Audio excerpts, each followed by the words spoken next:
नमस्कार, मी अर्चनाज किचनमध्ये आपले स्वागत। आज आपण कणकीच्या कोंबाची भाजी पाहणार आहोत। हे कणकीचे कोंब पावसाळ्यात म्हणजे जून ते ऑगस्ट महिन्यापर्यंतच भेटतात। कोंबाचे मी अशा प्रकारे बारीक तुकडे करून घेतले। त्यानंतर हे कोंब किसणीने किसून घेऊया।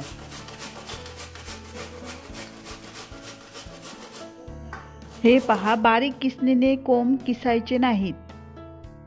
हे पहा, थोड्या मोठ्या किसणीने किसायचे, म्हणजे असे किसले जातात आणि भाजी खाताना छान करकरीत लागते। आणि एक टीप म्हणजे हे कोंब आडवे धरून किसायचे नाहीत, अशा प्रकारे उभे किसायचे।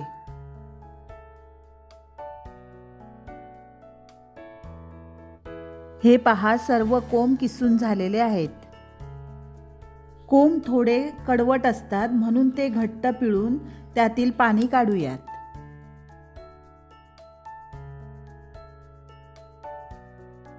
आणि दुसऱ्या पाण्यात टाकूयात।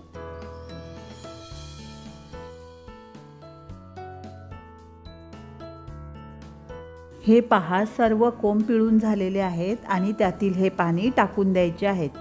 त्यानंतर पाण्यातील किसलेले कोंब पिळून कुकरमध्ये घालून घेऊयात।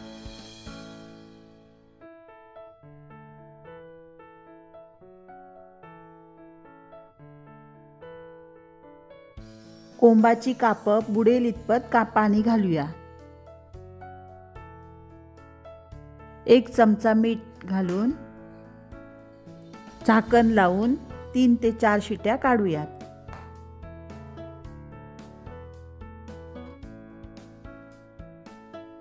ही भाजी रात्री शिजवायची आणि सकाळी करायची। ही पहा, सकाळ झालेली आहे आणि आता आपण कुकर उघडून बघा, भाजी कशी छान शिजली आहे। त्यानंतर ती एका चाळणीत काढून घेऊयात, म्हणजे पाणी नितळून जाईल। त्यानंतर पुन्हा एकदा ही भाजी पिळून घेऊयात। भाजीतले पूर्ण पाणी पिळून घ्यायचे।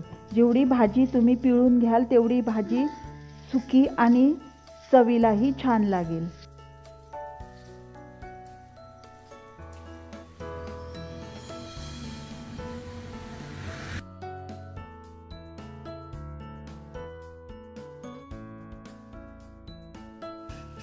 ही पहा, मी सर्व कोंबाची कापं पिळून घेतली आहे। आता ती जरा कुस्करून घेऊया। भाजीत घालण्यासाठी मी रात्री भिजत मसूर घातली होती, ती शिजून घेतली आहे। फोडणीसाठी मी घेतले आहे 4 मोठ्या आकाराचे कांदे बारीक चिरून आणि 20-25 लसूण पाकळ्या ठेचून। ह्या भाजीला जरा तेल जास्त लागते, म्हणून मी इथे 3-4 चमचे तेल घेतले आहे। तेल गरम झाले की घालूयात 1 चमचा मोहरी।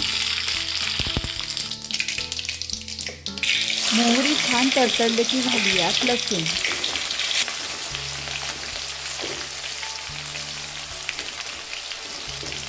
लसूण लालसर रंगावर परतून घेऊयात। लसूण लाल झाला की कांदा घालून घेऊयात।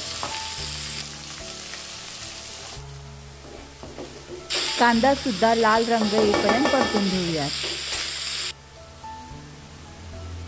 कांदा लाल झाला की घालूयात अर्धा चमचा हिंग, अर्धा चमचा हळद,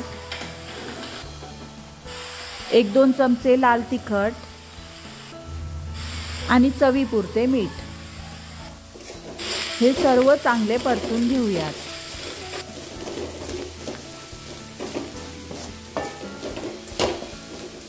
त्यानंतर घालूयात पिळून ठेवलेले कोंबाचे काप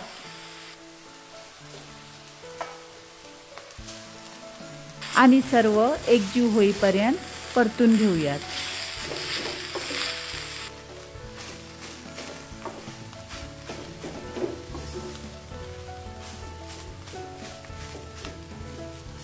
त्यानंतर घालूयात शिजवलेली मसूर आणि सर्व पुन्हा एकदा परतून घेऊयात। अशा प्रकारे कणकीच्या कोंबाची भाजी आपणही करून पहा. आवडल्यास लाईक, शेअर, सबस्क्राईब करायला विसरू नका. परत पुन्हा भेटू अशाच एका नवीन रेसिपीसोबत. धन्यवाद.